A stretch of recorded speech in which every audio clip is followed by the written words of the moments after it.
Peace, peace, y'all. Welcome to today's mathematics with your girl Sunshine Monet L. Today is 7:38. You know, we are finally in the fourth decade of the month. My apologies, I missed you guys for the last few days of the third deck, and I just had to get my handle together. You know, we in that Vita Cancer energy was hitting me a little different. But anywho, so now we are in the fourth decade. This is the decade of stability and foundation and building on things, materializing. So what are we creating? Because this is the time where we're creating the foundation for the month of 8 to catapult off back into the first decade of the month, right?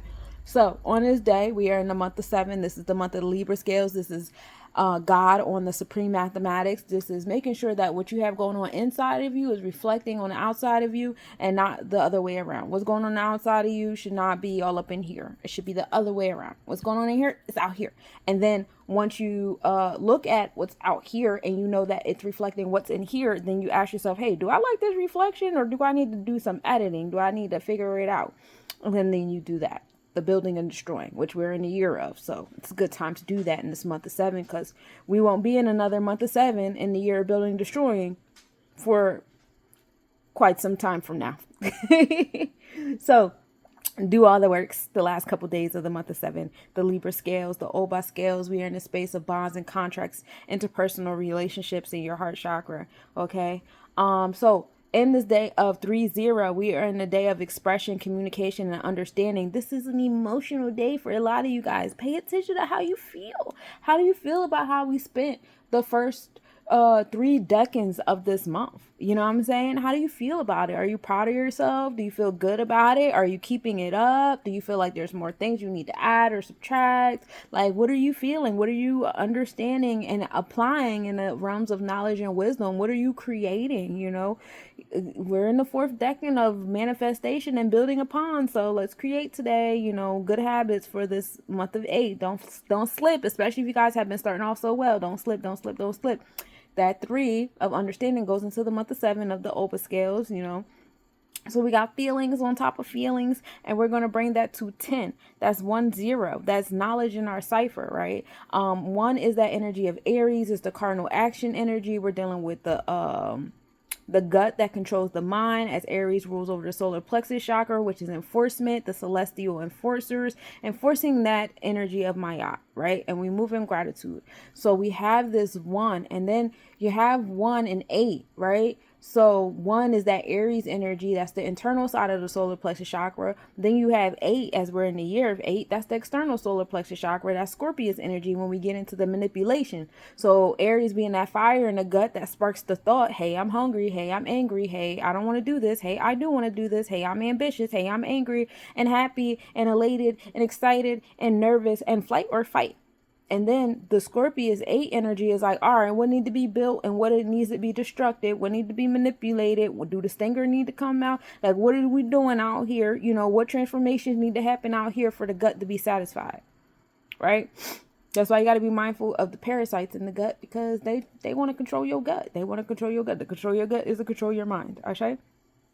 So you're going to take that 1, that cardinal 1 energy, and put it to that 8. We're putting both sides of our solar plexus chakra together. And that brings us to 9. Today is the day of birth. So we came through with a lot of creation energy. We start with the 3 of creation. Then we're in the fourth decade of the month of establishing and foundation and building and manifesting. And then we end with the day of 9, which is the divine womb of what is being born. What are we putting up in the womb?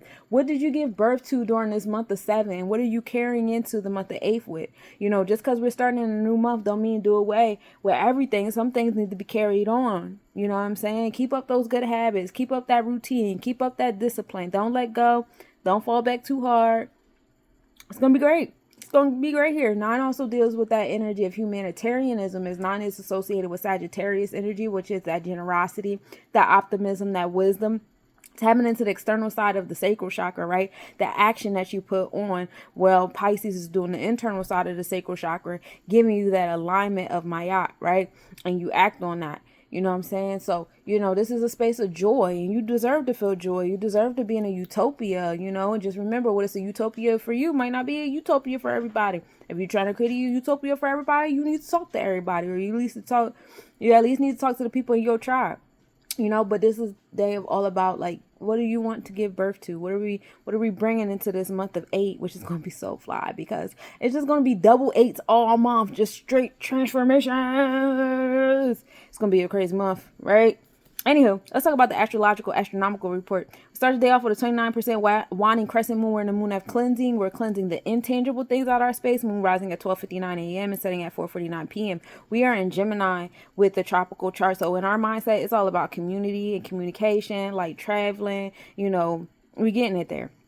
Also, the key to that moon in Gemini is focus and stability. Don't get wrapped up in the here, there, and everywhere, especially on this emotional day where we touch the 3 and we touch a 4 that wants to bring that stability, but then we touch a 9 at the end, which is even more creation, things being born. Ashe. We are in Taurus, which is that 4 that I was talking about. That's going to help you with that 3. You know what I'm saying? So we're in the Taurus energy with the sidereal and the constellation, bringing that stability in the first house of appearance. So how well put together you are with your thought process and your unfocused self and the adventurous self, it's going to show in your energy. And this is the MC. So this is the midheaven area that we're in right now, which is success, right? So align that community and communication with the stability for the sense of success, right? Sunrise at 5:56 a.m. and setting 8:14 p.m. The moon and Pleiades are in conjunction at 5:57 p.m. The moon is 0.8 degrees south. Minimum angle at 5:59 p.m. The moon is 0.8 degrees south. Occultation does occur. Observe at 1:19 a.m. with a 5.2 degree east separation. So Pleiades is the 7 sorrow sisters. This is how you cope with your sorrow and your wounds and all that type of energy. So that might be adding to the emotions of this 3 that we're dealing. Pay attention to some of your wounds. Pay attention to some of the wounds that you've experienced during this month of 7 when you were making sure your Libra scales was Libra scaling. You know what I'm saying? We have been so wrapped up in the numbers. Maybe we didn't get ourselves a chance to really sit and really feel what was going on in our space. All these transformations occurring in our 7s. You know what I'm saying? So now's a really good time to just digest that. And, wounds don't always like hurt, but that don't mean they don't exist. You know what I'm saying? The moon and Mars at minimal angle at 2:27 a.m. This happened. The moon was 4.2 degrees north-northwest, conjunction at 5:35 a.m. The moon was 4.6 degrees north. And yes, that was visible. Mars being that gut that controls the mind. That's the ambition, that motivation energy. Paying attention to what gives you ambition, what motivates you. That makes sense because I didn't go to bed till 5 a.m. this morning. I was very motivated to make this jewelry. My Mars is in Gemini. So yeah. Okay. That's why I didn't go to bed. The moon and Aldebaran are in conjunction at 2:44 p.m. The moon was 9.7 degrees north. Deneb was opposite the sun at 10:54 a.m. This is the best visibility of the year. The Delta Aquarius reached max activity, which they move at like 16 an hour. You might be able to see some, especially because now we're in the waning crescent moon, so it's not super bright at night, but The Alpha Capricorns also reached max activity at 5 an hour. So we're getting our meteor showers from the root chakra, whether it's Aquarius or Capricornits, social awareness, social justice, or the infrastructure that is created with that sense of social awareness, social justice. Both sides is coming down to the soils. Make sure you go outside and ground yourself today so you could receive some of that and really ground yourself in this first day of the 4th decan of the month. That's all about stability and stabilizing yourself. And that's what I got for you today, my cosmic nobodies. I love y'all so much. Congratulations for surviving this month of 7 and this year of 8. You did an awesome, awesome job. And we have one more day to go. Peace, peace, y'all.